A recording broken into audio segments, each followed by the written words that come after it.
Irohmin, 22 tahun, ditemukan meninggal dunia di Rutan Kelas 1 Pak Jo Palembang pada Kamis 8 Agustus 2024 dini hari. Keluarga yang menjemput jenazah menemukan bekas luka di bagian belakang kepala dan dahi Irohmin. Mereka kemudian meminta otopsi di Rumah Sakit Bayangkara Palembang untuk memastikan penyebab kematian.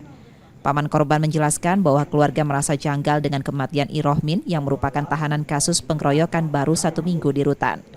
Jadi kami sempat tadi bicara, situ ada RT kan, bagaimana kami ini cara membawa ini, katanya kalau bapak tidak senang kita otopsi sekalian lah pak, bagaimana hasilnya yang terbaik dari bapak. Itulah ya sudah, jadi lebih kuranglah hampir jam 12 kami bawa ke sini, tapi sekarang masih nunggu. Warga di sini dikabari wong penyaro, alasannya apa pak? Sakit atau meninggal? Ya katanya sakit.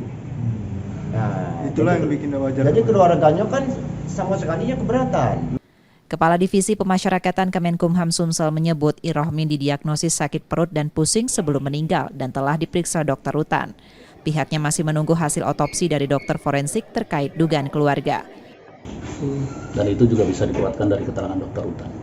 Untuk sakitnya sakit apa nih Pak? Bisa dijelaskan? Sakitnya dokter tadi mengatakan dia pernah sakit perut, terus kemudian suka pusing-pusing, mual-mual dan sempat jatuh.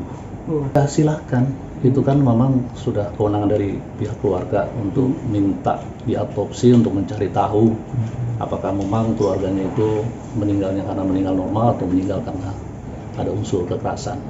Ya. Kan nanti kita tunggu.